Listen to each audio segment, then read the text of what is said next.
OP story time. I don't know when you're going to read this, but I can tell you when it started. I was out for a walk alone in the woods when the entity came for me. It was beyond a blur. It was, for lack of a better term, absence of meaning. Where it hid, there were no trees. Where it crept closer, there was no grass. Through the arc it leapt at me. There was no breeze of motion. There was no air at all. As it struck, I felt the distinct sensation of claws puncturing me somewhere unseen. Somewhere I'd never felt before. My hands and arms and legs and torso seemed fine and I wasn't bleeding. But I knew I'd been injured somehow. As I fearfully ran back home, I could tell that I was less. I was vaguely tired, and it was hard to focus at times. The solution at that early stage was easy. A big cup of coffee helped me feel normal again. For a while, that subtle drain on my spirit became lost in the ebb and flow of caffeine in my system. You could say my life began that week, actually, because that was when I met Mar. She and I got along great. Though, to be honest, I am pretty sure I fell in love with her over the phone before we even met. It was almost as if the strong emotions of that first week made the entity fight back. It was still with me, latched on to some invisible part of my being. The first few incidents were minor, and I hardly worried about them. The color of a neighbor's car changed from dark blue to black one morning, and I stared at it before shaking my head and shrugging off the difference. 2 days later, at work, a coworker's name changed from Fred to Dan. I carefully asked around, but everyone said his name had always been Dan. I figured I'd just been mistaken. Then, as ridiculous as this sounds, I was peeing in my bathroom at home when I suddenly found myself on a random street. I was still in my pajamas, pants down, and urinating, but now in full view of a dozen people at a bus stop. Horrified, I pulled up my clothes and ran before someone called the cops. I did manage to get home, but the experience forced me to admit that I was still in danger.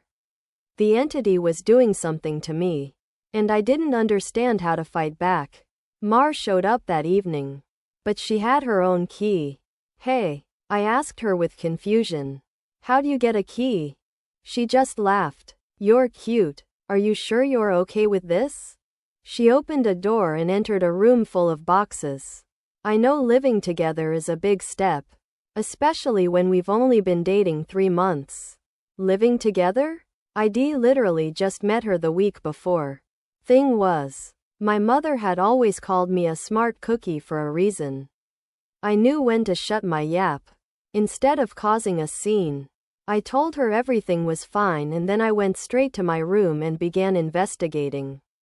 My things were just as I had left them, with no sign of a 3-month gap in habitation. But I did find something out of the ordinary. The date. I shivered angrily as I processed the truth. The entity had eaten 3 months of my life. What the hell was I facing? What kind of creature could consume pieces of one's soul like that? I'd missed the most exciting part of a new relationship, and I would never understand any shared stories or in-jokes from that period. Something absurdly precious had been taken from me, and I was furious. That fury helped suppress the entity. I never imbibed alcohol. I drank coffee religiously. I checked the date every time I woke up. For 3 years, I managed to live each day while observing nothing more than minor alterations. A social fact here and there, someone's job, how many kids they had, that sort of thing, the layout of nearby streets, the time my favorite television show aired, that kind of thing. Always. Those changes reminded me the creature still had its claws sunk into my spirit. Not once in 3 years did I ever let myself zone out. One day, I grew careless. I let myself get really into the season finale of my favorite show. It was gripping. A fantastic story. Right at the height of the action, a young boy came up to my lounger and shook my arm. Surprised, I asked, "Who are you? How did you get in here?" He laughed and smiled brightly. Silly daddy. My heart sank in my chest. I knew immediately what had happened. After a few masked questions, I discovered that he was 2 years old and that he was my son. The agony and heartache filling my chest was nearly unbearable. Not only had I missed the birth of my son, I would never see or know the first years of his life. Mar and I had obviously gotten married and started a family in the time ID lost. And I had no idea what joys or pains those years contained. It was snowing outside. Holding my sudden son in my lap, I sat and watched the flakes fall outside. What kind of life was this going to be if slips in concentration could cost me years? I had to get help. The church had no idea what to do. The priests didn't believe me, and told me I had a health issue rather than some sort of possession. The doctors didn't have any clue. Nothing showed up on all their scans and tests. But they happily took my money in return for nothing. By the time I ran out of options, I decided to tell Mar. There was no way to know what this all looked like from her side. What was I like when I wasn't there? Did I still take our son to school? Did I still do my job? Clearly, I did, because she seemed to be none the wiser. But I still had a horrible feeling that something must have been missing in her life when I wasn't actually home inside my own head. But the night I set up a nice dinner in preparation, she arrived not by unlocking the front door, but by knocking on it. I answered, and found that she was in a nice dress. She was happily surprised by the settings on the table. A fancy dinner for a second date? I knew you were sweet on me. Thank the Lord I knew when to keep my mouth shut. If I'd gone on about being married and having a son, she might have run for the hills. Instead, I took her coat and sat down for our second date. Through carefully crafted questions, I managed to deduce the truth. This really was our second date. She saw relief and happiness in me, but interpreted that as dating jitters. I was just excited to realize that the entity wasn't necessarily eating whole portions of my life. The symptoms, as I was beginning to understand them, were more like the consequences of a shattered soul. The creature had wounded me, broken me into pieces. Perhaps I was to live my life out of order, but at least I would actually get to live it. And so it went for a few years from my perspective. While minor changes in politics or geography would happen daily, major shifts in my mental location only happened every couple months. When I found myself in a new place and time in my life, I just shut up and listened, making sure to get the lay of the land before doing anything to avoid making mistakes. On the farthest flung leap yet, I met my 6-year-old grandson, and I asked him what he wanted to be when he grew up. He said, writer. I told him that was a fine idea. Then, I was back in month 2 of my relationship with Mar, and I had the best night with her on the riverfront. When I say the best, I mean the best, knowing how special she would become to me. I asked her to move in. I got to live through what I missed the first go around. And I came to understand that I was never mentally absent. I would always be there eventually. When we were moving her boxes in, she stopped for a moment and said she marveled at my great love. As if I'd known her for a lifetime and never once doubted she was the one. That was the first time I'd truly laughed freely and wholeheartedly since the entity had wounded me. She was right about my love for her, but for exactly the reason Shed considered a silly romantic analogy. I had known her my whole life, and I'd come to terms with my situation and found peace with it. It wasn't so bad to have sneak peeks at all the best parts ahead.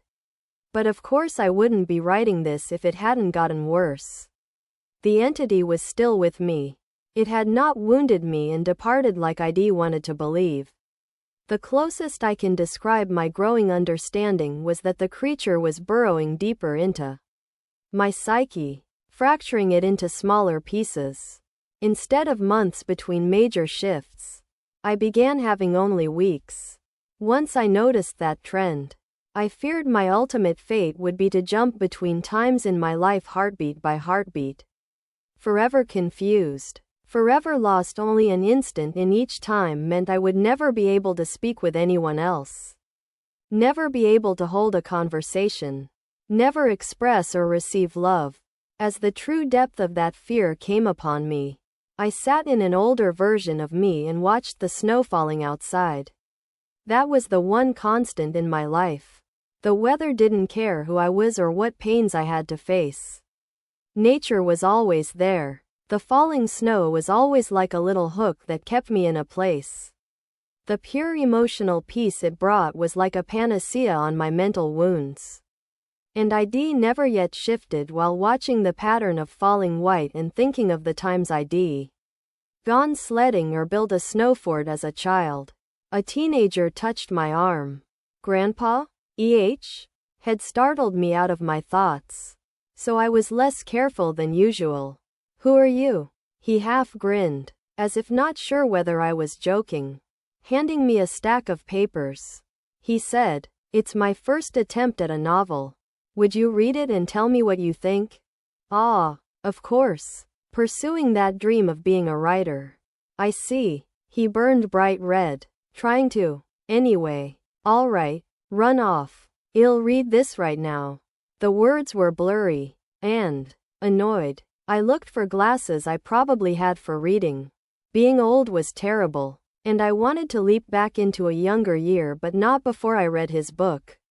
I found my glasses in a sweater pocket. And began leafing through. Mar puttered in and out of the living room. Still beautiful. But I had to focus. I didn't know how much time I would have there. It seemed that we had relatives over. Was it Christmas? A pair of adults and a couple kids I didn't recognize tromped through the hallway. And I saw my son, now adult, walk by with his wife on the way out the door. As a group, the extended family began sledding outside. Finally, I finished reading the story. And I called out for my grandson. He rushed down the stairs and into the living room. How was it? Well, it's terrible, I told him truthfully. But it's terrible for all the right reasons. You're still a young man. So your characters behave like young people. But the structure of the story itself is very solid.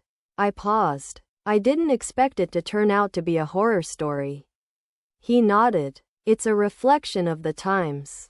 Expectations for the future are dismal. Not hopeful like they used to be. You're far too young to be aware like that, I told him. An idea occurred to me. If you're into horror, do you know anything about strange creatures? Sure. I read everything I can. I love it. Warily, I scanned the entrances to the living room. Everyone was busy outside. For the first time, I opened up to someone in my life about what I was experiencing. In hushed tones, I told him about my fragmented consciousness. For a teenager, he took it well. You're serious? Yes. He donned the determined look of a grown man accepting a quest. I'll look into it. See what I can find out. You should start writing down everything you experience. Build some data. Maybe we can map your psychic wound. Wow. Sounds like a plan. I was surprised. That made sense. And I hadn't expected him to have a serious response. But how will I get all the notes in one place? Let's come up with somewhere for you to leave them, he said, frowning with thought. Then I'll get them. And we can trace the path you're taking through your own life. See if there's a pattern. For the first time since the situation had gotten worse, I felt hope again. How about under the stairs? Nobody ever goes under there. Sure. He turned and left the living room. I peered after him. I heard him banging around near the stairs. Finally, he returned with a box, laid it on the carpet, and opened it to reveal a bursting stack of papers. He exclaimed, "Holy crap!" But of course, being a teenager, he didn't really say crap. Taken aback, I blinked rapidly, forgiving his cussing because of the shock. Did I write those? He looked up at me with wonder. Yeah, or, you will. You still have to write them and put them under the stairs after this. He gazed back down at the papers, then covered the box. So you probably should see what they say. That could get weird. That much I understood. Right. He gulped. There are like 50 boxes under there. All filled up like this. Deciphering these will take a very long time. His tone dropped to deadly seriousness. But I will save you, Grandpa, because I don't think anyone else can. Tears flowed down my cheeks then. And I couldn't help but sob once or twice. I hadn't realized how lonely I'd become in my shifting prison of awareness until I finally had someone who understood. Thank you. Thank you so much. And then I was young again. And at work on a random Tuesday. Once the sadness and relief faded, anger and determination replaced them. After I finished my work, I grabbed some paper and began writing. While the weeks shifted around me. While those weeks became days. And then hours. I wrote every single spare moment about when and where I thought I was. I put them under the stairs out of order. My first box was actually the 30th. And my last box was the first. Once I had over 50 boxes written from my perspective, and once my shifting became a matter of minutes, I knew it was up to my grandson to take it from there. I put my head down and stopped looking. I couldn't stand the river of changing awareness any longer. Names and places and dates and jobs and colors and people were all wrong and different. I'd never been older. I sat watching the snowfall. A man of at least 30 that I vaguely recognized entered the room. Come on. I think I finally figured it out. I was so frail that moving was painful. Are you him? Are you my grandson? Yes. He took me to a room filled with strange equipment and sat me in a rubber chair facing a large mirror twice the height of a man. The pattern finally revealed itself. How long have you worked on this? I asked him. Aghast. Tell me you didn't miss your life like I am missing mine. His expression was both stone cold and furiously resolute. It'll be worth it. He brought 2 thin metal rods close to my arm and then nodded at the mirror. Look, this shock is carefully calibrated. The electric zap from his device was startling, but not painful. In the mirror, I saw a rapid arcing light silhouette appear above my head and shoulder. The electricity moved through the creature like a wave, briefly revealing the terrible nature of what was happening to me. A bulging leech-like mouth was wrapped around the back of my head, coming down to my eyebrows and touching each ear, and its slug-like body ran over my shoulder and into my very soul. It was a parasite, and it was feeding on my mind. My now adult grandson held my hand as I took in the horror. After a moment, he asked, removing it is going to hurt very badly. Are you up for this? Fearful, I asked. Is Mar here? His face softened. No, not for a few years now. I could tell from his reaction what had happened. But I didn't want it to be true. How? We have this conversation a lot. He responded. Are you sure you want to know? It never makes you feel better. Tears brimmed in my eyes. Then I don't care if it hurts. Or if I die. I don't want to stay in a time where she's not alive. He made a sympathetic noise of understanding and then returned to his machines to hook several wires, diodes, and other bits of technology to my limbs and forehead. While he did so, he talked. I've worked for 2 decades to figure this out. And I've had a ton of help from other researchers of the occult. This parasite doesn't technically exist in our plane. It's one of the lesser spawns of, and it feeds on the plexus of mind, soul, and quantum consciousness, reality. When details like names and colors of objects changed, you weren't going crazy. The web of your existence was merely losing strands as the creature ate its way through you. I didn't fully understand. I looked up in confusion as he placed a circlet of electronics like a crown on my head in exact line with where the parasite's mouth had ringed me. What's? He paused his work and grew pale. I forgot that you wouldn't know. You're lucky. Believe me. After a deep breath, he began moving again, and placed his fingers near a few switches. Ready? This is carefully tuned to make your nervous system extremely unappetizing to the parasite. But it's basically electroshock therapy. I could still see Mars smile, even though she was dead. I'd just been with her moments ago. Do it. The click of a switch echoed in my ears. And I almost laughed at how mild the electricity was. It didn't feel like anything, at least at first. Then I saw the mirror shaking, and my body within that image convulsing. Oh, no. It did hurt. Nothing had ever been more painful. It was just so excruciating that my mind hadn't been able to immediately process it. As my vision shook and fire burned in every nerve in my body, I could see the reflected trembling light silhouette of the parasite on my head as it writhed in agony equal to mine. It had claws, 6-clawed lizard-like limbs under its leech-like body, and it cut into me in an attempt to stay latched on. The electricity made my memories flare. Mars' smile was foremost, lit brightly in front of a warm fire as the snow fell past the window behind her. The edges of that memory began lighting up, and I realized that my life was one continuous stretch of experience. It was only the awareness of it that had been fragmented by that feasting evil on my back. I'd never managed to be there for the birth of my son. I'd jumped around it a dozen times, but never actually lived it. For the first time, I got to hold Mars' hand and be there for her. No. That moment had shifted seamlessly into holding her hand as she lay in a hospital bed for a very different reason. Not this. God. Why? It was so merciless to make me remember this. I broke down in tears as nurses rushed into the room. I didn't want to know. I didn't want to experience it. I'd seen all the good parts. But I hadn't wanted the worst part, the inevitable end that all would one day face. It wasn't worth it. It was tainted. All that joy was given back 10,000-fold as pain. The fire in my body and in my brain surged to sheer white torture. And I screamed. My scream faded into a surprised shout as the machines and electricity and chair faded away. Snow was no longer falling around my life. I was out in the woods on a bright summer day.